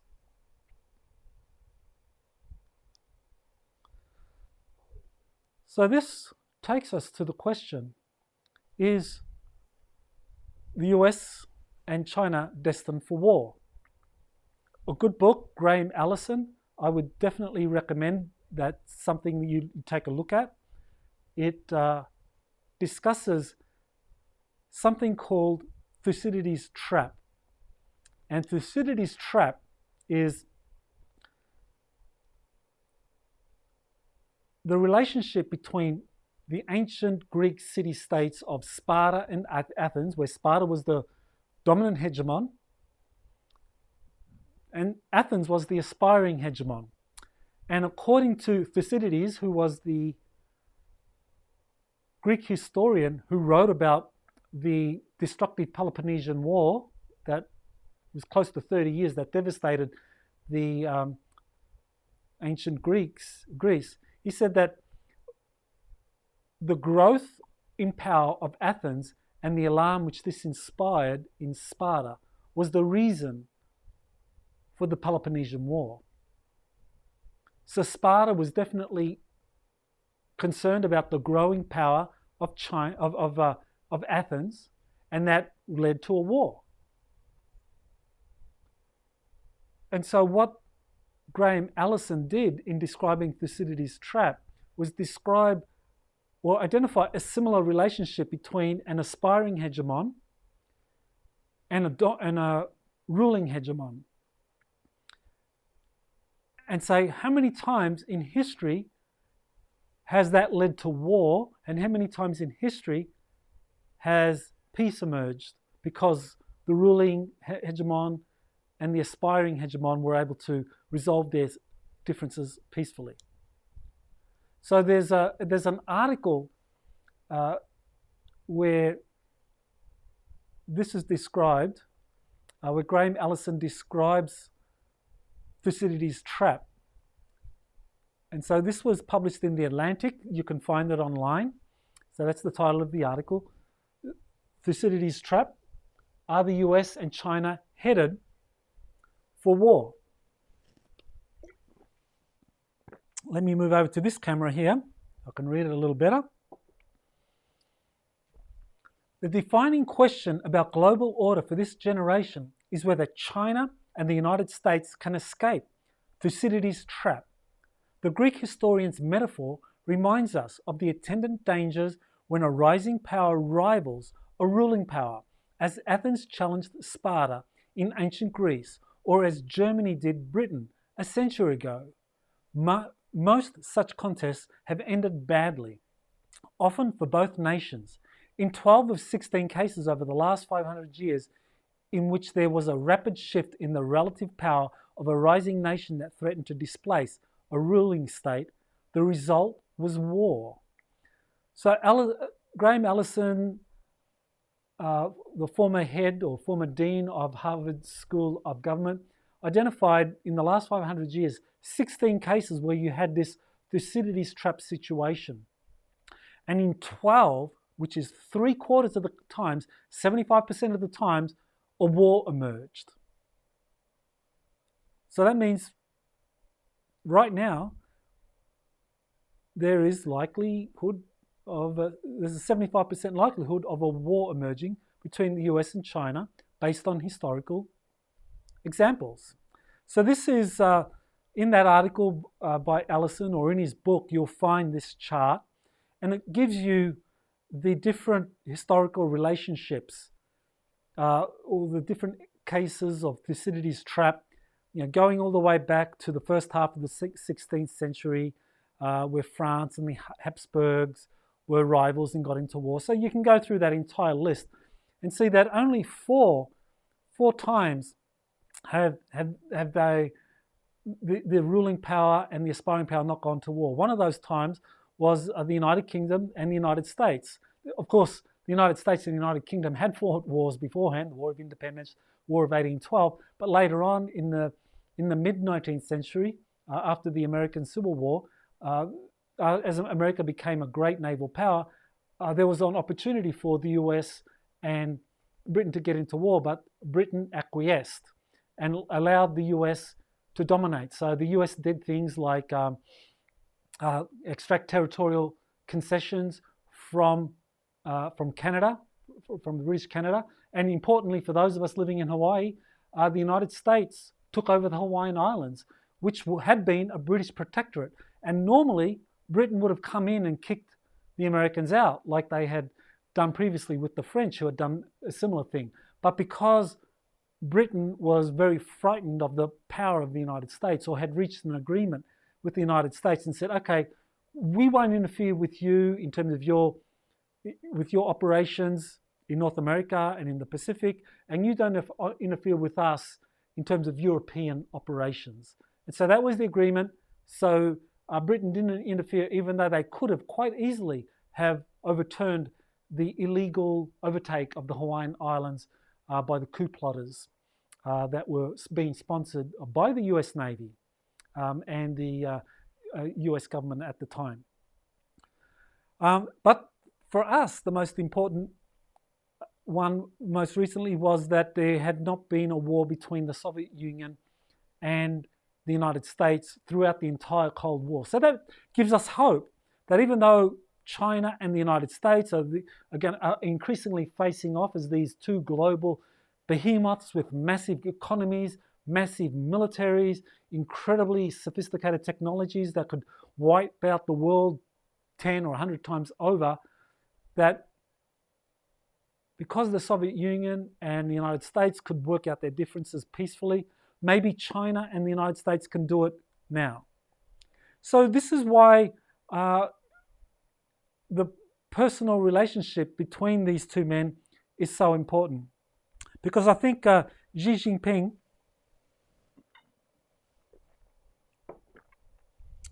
is someone that is willing to reach deals with Donald Trump. And that's important. And Trump definitely is being advised to take a tough stance on China for all the reasons that I've stated so far in this webinar. And so it's a relationship where the United States is no longer going to appease China. The United States is no longer headed by a Neville Chamberlain. The United States is headed by a Winston Churchill. Trump is a Churchill. Now, when you might hate his policies, many people hated Churchill's policies. But Churchill, in terms of dealing with a totalitarian fascist system, Nazi Germany, instinctively knew what to do. China is not a panda bear. People have to get that out of their heads.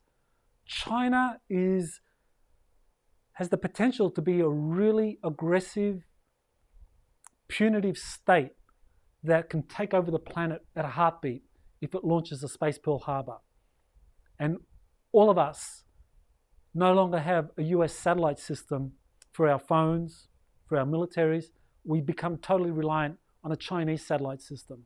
We become slaves. This is the totalitarian vision that Hitler had, and the totalitarian vision that Communist Party leaders have. Xi Jinping, I think, is someone that can make a deal with the United States based on a realistic appraisal of where each other stands in relationship to one another. So, can the US and China cooperate in space?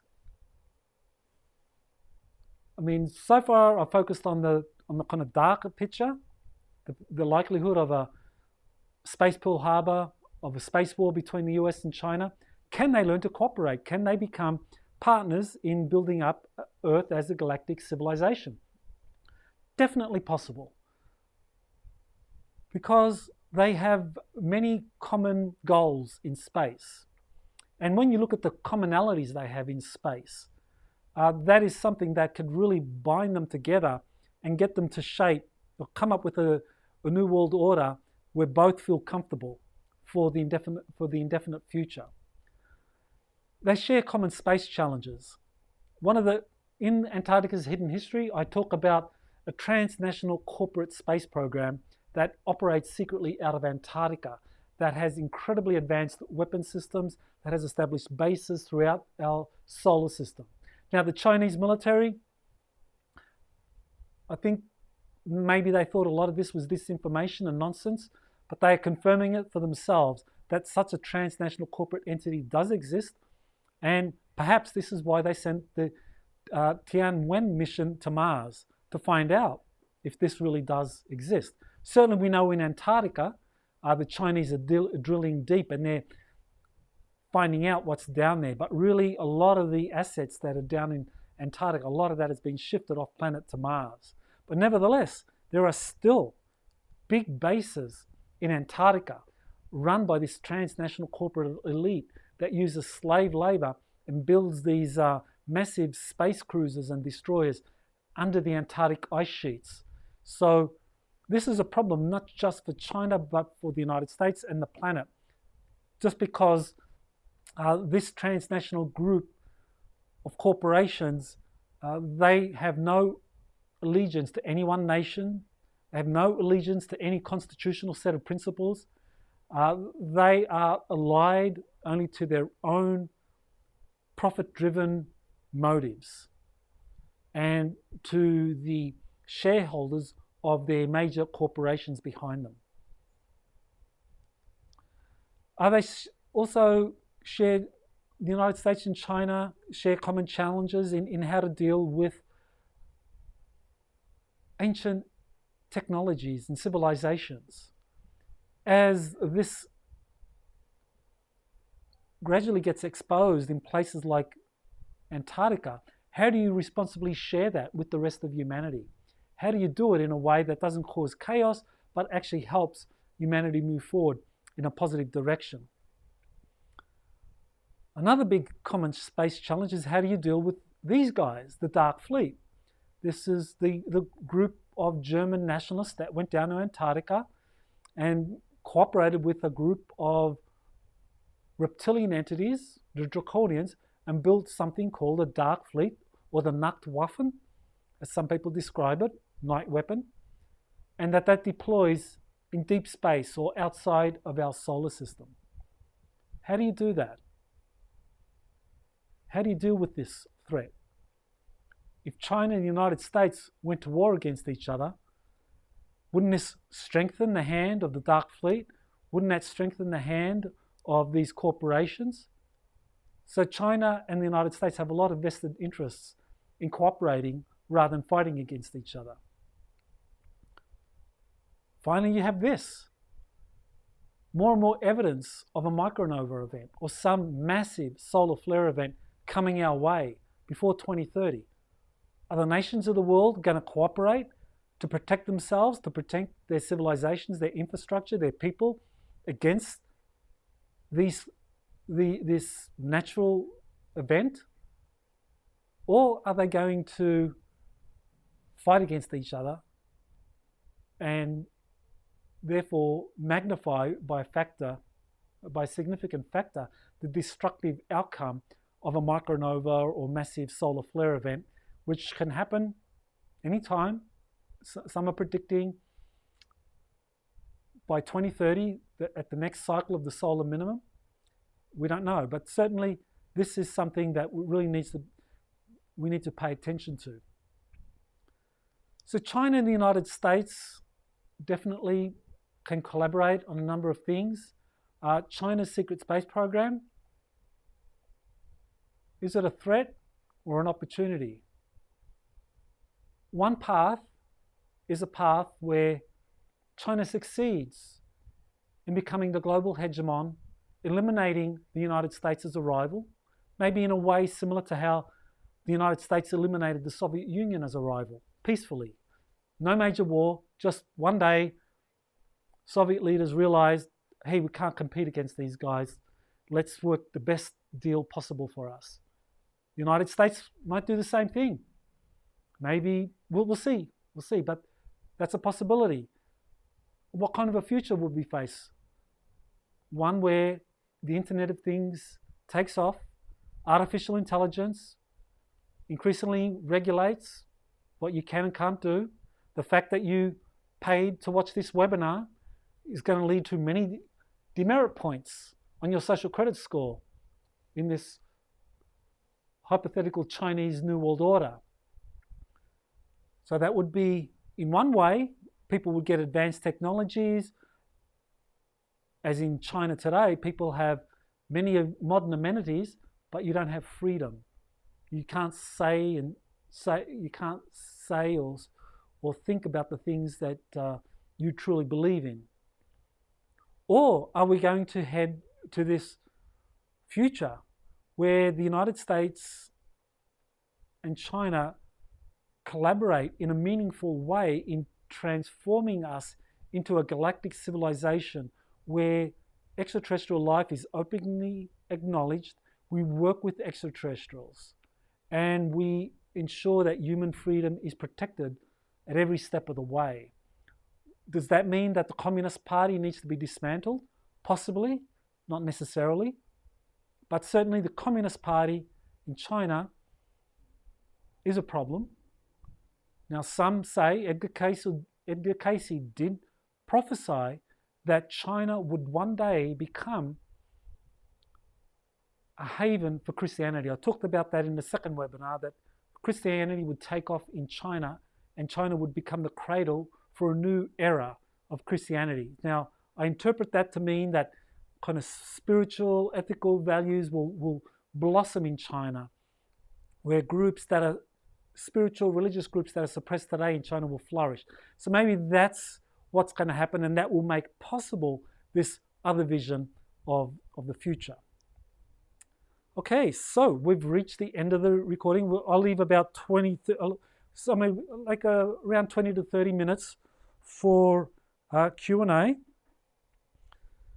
So we will give you a little bit of time for Q&A. Now, we are going to have a recording of this webinar available for those of you that want to watch it again, or those that missed it, they can watch it. It'll be available. You'll be sent the links tomorrow. So just wait one day and then you'll be sent an email from Zoom giving you the link and that information for watching the recording of this video. So now we are going to move over to Angelica, and she's going to ask me some questions. Now, remember, you've got to ask your question in the Q&A. Don't raise your question in the chat. Your question's got to be in the Q&A, and then it'll be read out to me and I'll answer it. So now we'll start off with the first question. All right. Hello, everybody. Oh, and thank you, Michael, for that presentation. Wow, that was really excellent. So our first question is from Sanaka, and Sanaka asked, how are India and other recent U.S. allies helping U.S. Space Force to counter China? India is a very important player in all of this. India is I showed the graph where India's economy would become the third largest by 2024. And India is also developing a very significant space presence. India is a close ally of the United States. India is a major rival of China. So India, along with Russia, countries like France, but India, Russia, Brazil, these large countries with significant populations and economic resources are important counterweights to China and can help China be part of a new world order, which is multipolar and where all of the major nations cooperate to peacefully resolve their differences. And that's very important. Countries like India, I think their size, their growing influence, the United Nations, I think, needs to be reformed. It reflects a power dynamic that existed back in the 1940s, but we're in the 2020s now.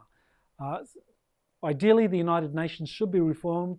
Now, whether Russia, China, France, the United States allow that, we don't know, because under the current system, they have a lot of power as permanent members of the Security Council.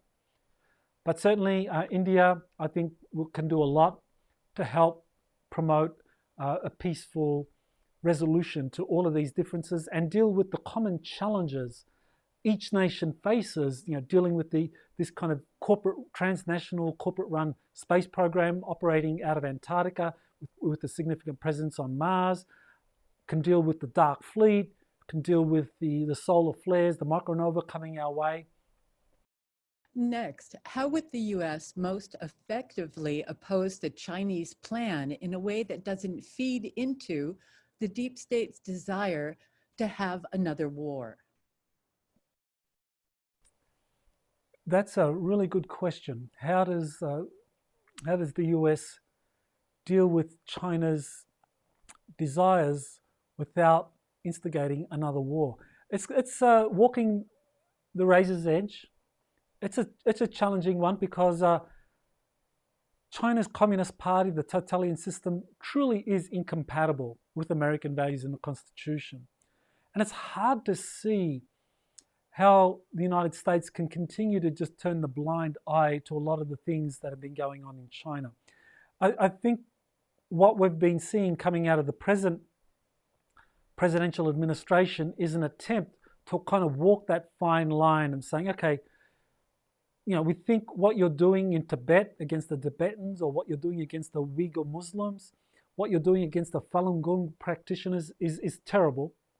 We'll protest that, but we're not going to make it a thorn in relations between us. We got significant disputes in terms of trade relations. You are exploiting our companies, you entice them to come into China to set up factories, and then you steal all of their technologies, you ignore their copyright patents, and then you make it very hard for them to repatriate any profits that they have to their country. So that's really extortion, and we don't approve of that. So yeah, there are a lot of really hot issues that the United States and China can resolve. And I think the current administration has the right attitude. It has to be done from a position of strength. You can't do it from a position of acquiescence. I think it has to be done from a position of strength, and you need to be a Churchill. Obama was a good guy, but he was no Churchill. Trump is not such a good guy, but he fits that role. He plays the role well. And that's what the United States needs, a Churchill at the moment, to kind of get tough with China. And that hopefully will enable moderates in China. Because I think Xi Jinping is himself part of a moderate faction in China.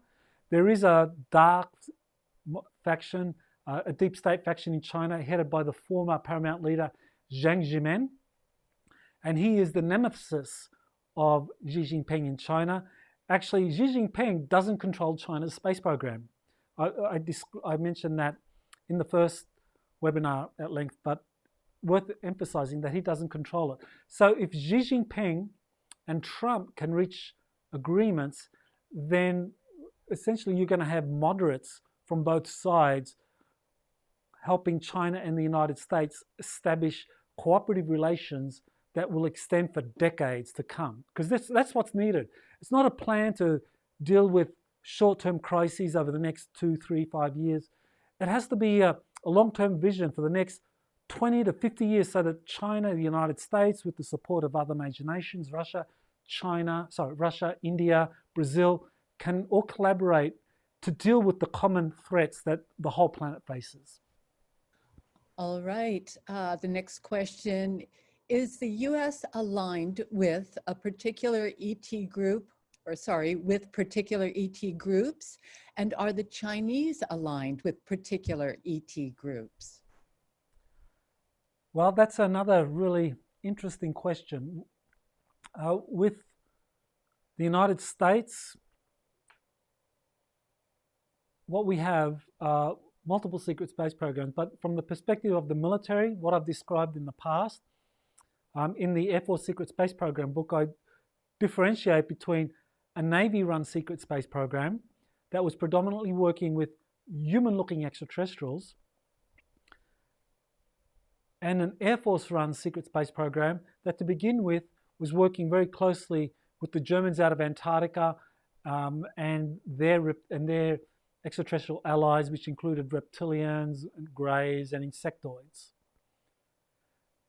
But more recently, there was a realignment where the Air Force people started to work more closely with the human-looking groups, the good guys, so to speak. Now, in China is being infiltrated by the deep state.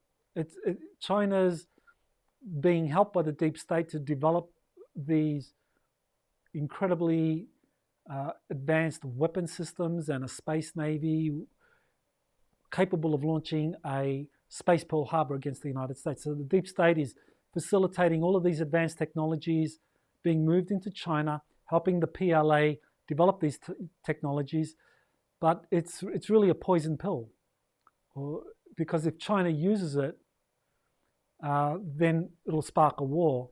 But the deep state, nevertheless, wants to infiltrate China, and the deep state works very closely with these reptilian groups that the Nazis had worked with. Now, very interestingly, in the cover of the Rise of the Red Dragon, clearly I had a dragon on that, and what that cover illustrates is the Chinese Communist Party, that it is a threat. Now, what I find very interesting was that, according to some writers, Ben Fulford has spoken about the red dragon also symbolizing Nazi Germany. So there are these parallels between the deep state and the red dragon. And I think this is what we're seeing in China, that this negative extraterrestrial influence has taken off in China. But at the same time, you also have the other groups, the human-looking groups, also working in China to help facilitate consciousness raising and technology acquisition. Because in any one country, ever since the 1940s up until the present time, in the United States, you've never had just one faction of extraterrestrials. You've had multiple factions of extraterrestrials operating, and to varying degrees, the people at the higher realms of the policy-making process have worked more closely with one group or another based on, quid pro quo. You give us advanced technology, we'll give you basing rights, and so forth. So that's been going on, and the same thing is happening in China. Our next question: does UAE's recent Mars mission have anything to do with the US-China space wars? It's very interesting that the UAE, United Arab Emirates, and China have both sent missions to Mars around the same time, and they are all scheduled, and there's a third, I think that's a US mission, I'm not absolutely sure of that, but China and the UAE will actually have orbiters around Mars, landers, and rover. China, I think the United States is also sending a mission to Mars, and the US, yes, they are, and they're sending an orbiter, a rover, and a lander. Now, the UAE mission, I'm not clear whether they also have an orbiter and a lander. It may, whether they have a lander and a rover. But China and China and the United States both have rovers and landers that will descend from the orbiters that they deploy around Mars around February of 2021.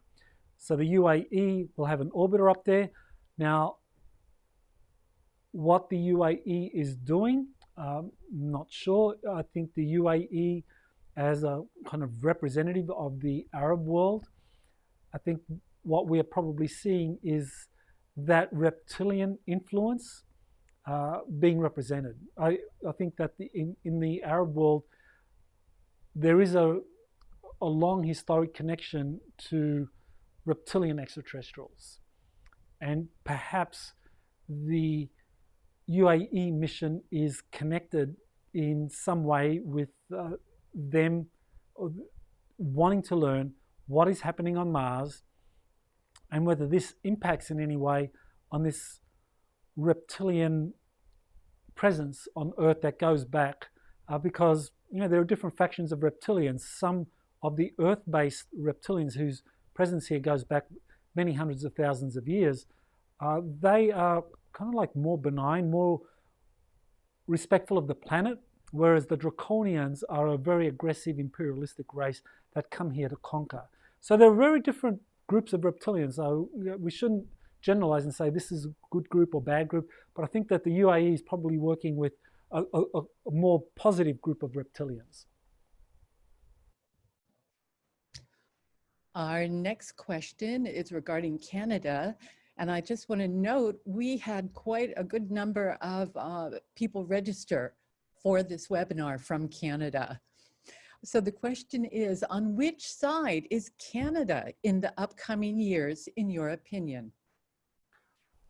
Okay, Canada, right. Well, I think Canada shares a very common history with Australia.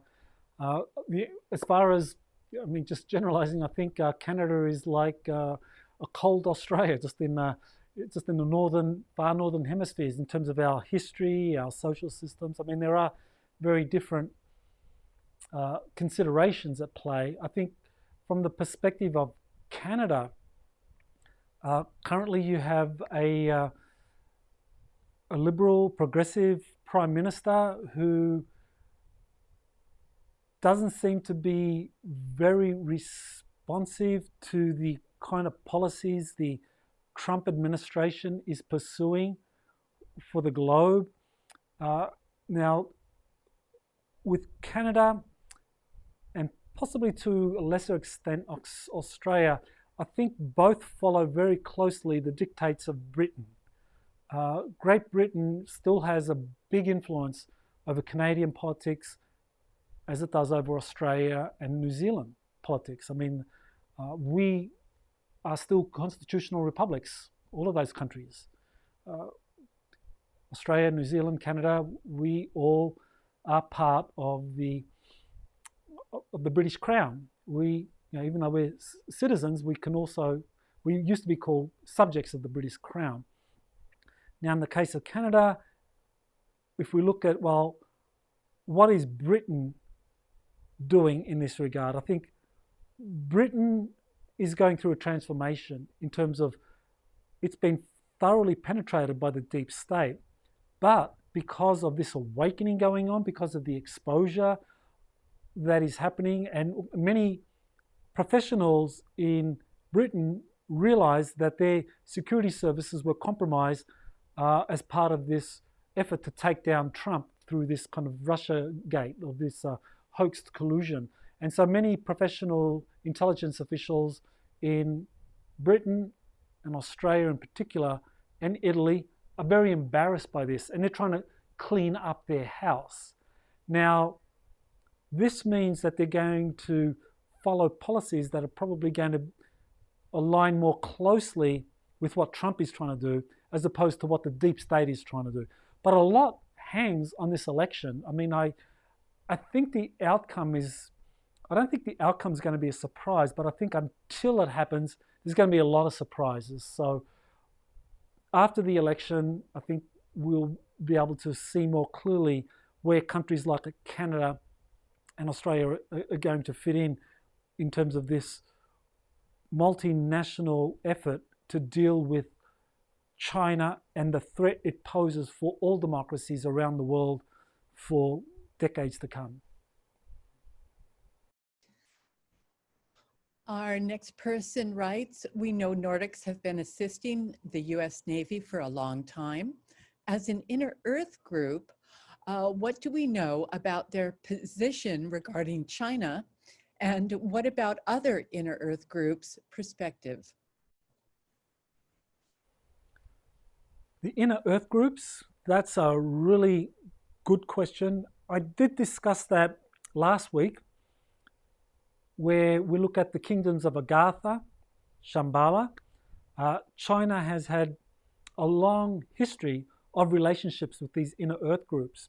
Now, I spent a little bit of time last week talking about a battle in 1970 between one of the inner Earth groups and the Chinese Communist Party and the Soviet Union in 1970, where a large base was invaded and taken over.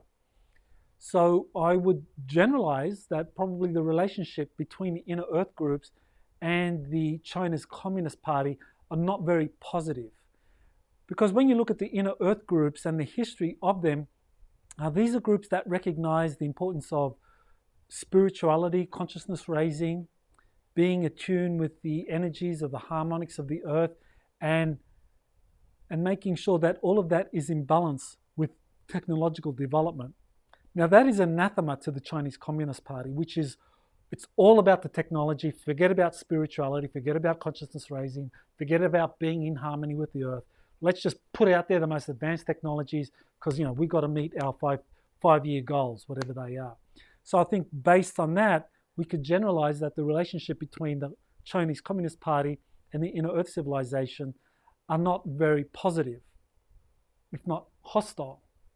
And also a big gauge is how does the Chinese Communist Party treat indigenous groups who traditionally have had close relationship with the inner earth civilizations?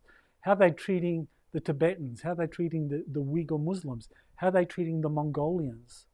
And how are they treating groups like the Falun Gong, who are all about spirituality and being in harmony with nature? So, you know, generally, I don't think the relations are very good, but the inner earth civilizations, I'm sure, are watching it and probably are very concerned about the prospects of China becoming the world's hegemon, especially if the communist system remains. Next, Cheryl would like to know, why would various alien groups side with China when the Chinese are known to eat and use medicinally every animal on the planet? It seems there are a few animal rights movements in China, but they are beginning in surrounding countries. We are talking non-human entities. Maybe the US should work with India, which has the biggest vegetarian population historically. Well, yeah, that's very interesting. Why do some groups of extraterrestrials work with countries or political systems that are very aggressive towards the local environment, aggressive towards the animal kingdom, and don't respect life in general? I think the Earth is really like a mirror of what's out there.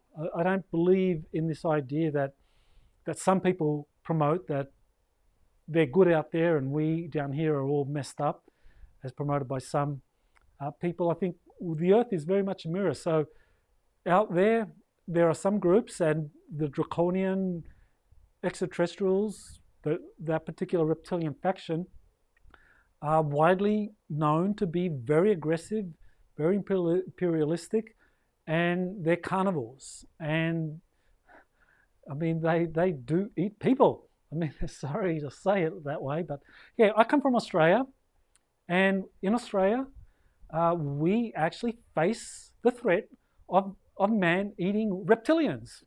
Crocodiles eat people all the time. I mean, it's just part of life. If you live up in the Northern Territory, live up in Northern Queensland, you avoid freshwater lakes and rivers. You just be very careful because there are human eaters out there, the crocodiles. So, of course, the crocodile's brain is not very developed, but their ancestors, or their kind of genetic descendants, if you like, the draconians have big brains, but they have the same appetites for human flesh. Russell would like to know, can the Navy secret space program help defend the US from an attack on our space assets? Well, that is really a good question. The Navy's secret space program, the division of labor was basically that the Air Force would monitor the Earth and its near Earth environment, including the Moon, whereas the Navy would deploy in deep space and outside of our solar system. That there is a kind of wider galactic neighborhood that our solar system is part of. It's called the local cluster. There are apparently 52 different star systems in that local cluster, and that the Navy works in that local cluster. Now, as far as the Earth's satellite system, the military and civilian satellite system that the United States has set up over the course of 4 or 5 decades, as far as that is concerned, that falls under the authority or the jurisdiction of the US Air Force, or now Space Force. So that is who is going to protect it, if it can be protected. if the Air Force and the Space Force can't protect it, it's going to go down. The Navy doesn't have the ships and the equipment to be able to protect Earth's satellite grid. Its ships are part of deep space operations, and they're equipped for missions in deep space as opposed to monitoring and protecting Earth's satellite grid. That's under the responsibility of Space Force now, and that's why I would say that if Space Force isn't able to protect the satellite grid from a space Pearl Harbor, a surprise Chinese attack, then the Navy won't be able to do anything. All right. Some say China's extreme pressure on the Uyghurs is about human trafficking in space and other organ trades. Do you know anything about this? Also, can this issue be a cover story to prevent other nations infiltrating that part of China for alien technology search, especially at Uyghur-Turkic-linked pyramids? Great question. A lot of really good questions with this group here. I've said it many times before. I believe Earth is the Africa of space.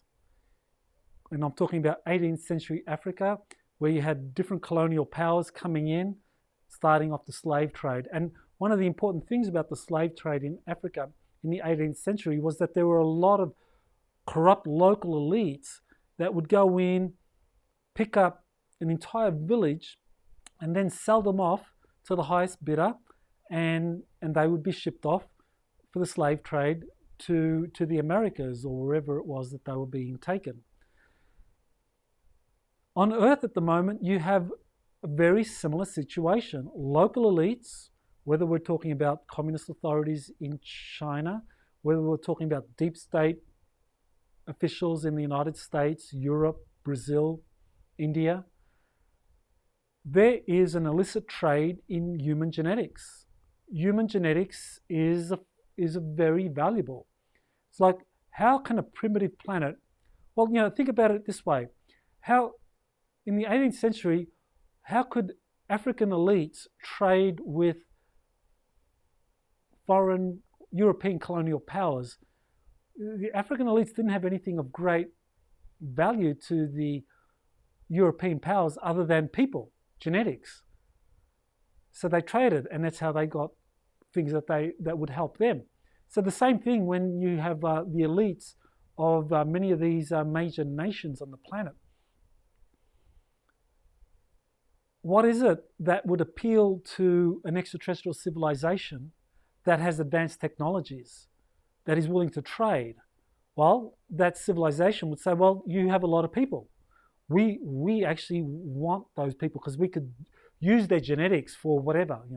They have a slave trade, they're doing human experimentation, or maybe humans have genetic gifts and abilities that no one else in the galaxy has. That I've heard from some that humans are the best engineers because our minds are so creative, we are so open, and because our genetics are so diverse that we can come at problems from many different angles.